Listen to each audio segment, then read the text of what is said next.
মাননীয় স্বরাষ্ট্র উপদেষ্টা, আপনার বাসায় পদযাত্রা হলো, এতগুলো লাখো মানুষ, হাজারে হাজারে ছেলেপুলে শুধুমাত্র একটা আশা ভরসা নিয়ে, শুধুমাত্র একটা আপিল নিয়ে আপনার ধার গোড়ায় গেছে। আপনি স্বরাষ্ট্র উপদেষ্টার চেয়ারে বসে সবকিছু ভুলে গেছেন। এটা কি মানা যায়? প্রফেসর আসিফ স্যার, ইন্না লিল্লাহি ওয়া ইন্না ইলাইহি রাজিউন, আপনি ওই চেয়ারে বসার আগে এত সুন্দর সুন্দর কথা, কোথায় আপনি এখন? রইস হত্যাকাণ্ডে কোনো কিছুকে আপনি পেপারে পড়েন নাই, এতগুলো প্রতিবাদ হচ্ছে, আপনি কোনো কিছু জানেন নাই, পড়েন নাই স্যার।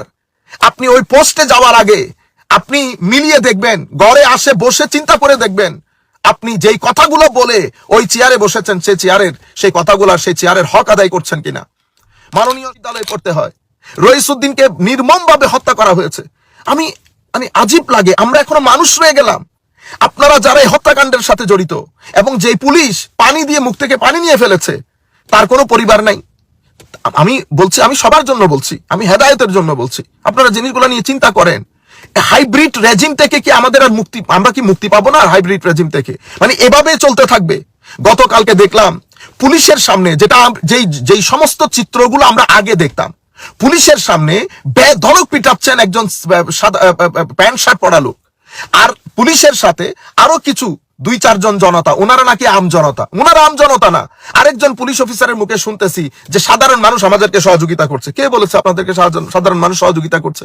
সাধারণ মানুষ যদি সহযোগিতা করে থাকে, যারা এই হাজার হাজার লাখো মানুষ বিরোধী আপনার প্রটেস্টের জন্য নেমেছে, এরা কারা?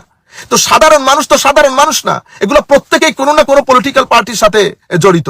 আপনারা যদি এই কাজগুলো কন্টিনিউ করেন, তাহলে জুলাই বিপ্লব তো আমরা মনে করছি এটা প্ল্যান করে জুলাই বিপ্লবের যেই চেতনা, জুলাই বিপ্লবের যেই ফলাফল, সেটা যেন মানুষের ধারগোড়ায় পৌঁছাইতে না পারে, এটার বিরুদ্ধে কাজ হচ্ছে। কত তো এগুলো আসতে পারে।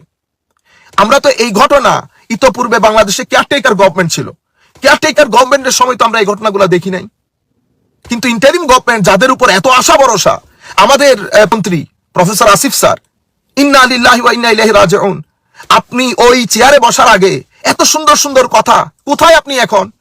রইস হত্যাকাণ্ডে কোনো কিছুকে আপনি পেপারে পড়েন নাই, এতগুলো প্রতিবাদ হচ্ছে, আপনি কোনো কিছু জানেন নাই, পড়েন নাই স্যার। আপনি ওই পোস্টে যাওয়ার আগে আপনি মিলিয়ে দেখবেন, ঘরে আসে বসে চিন্তা করে দেখবেন, আপনি যেই কথাগুলো বলে ওই চেয়ারে বসেছেন, সেই কথাগুলো সেই চেয়ারের হক আদায় করছেন কিনা।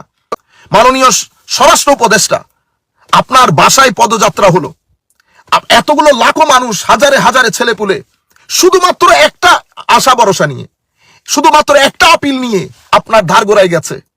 আপনি স্বরাষ্ট্র উপদেষ্টার চেয়ারে বসে সবকিছু ভুলে গেছেন। এটা কি মানা যায়?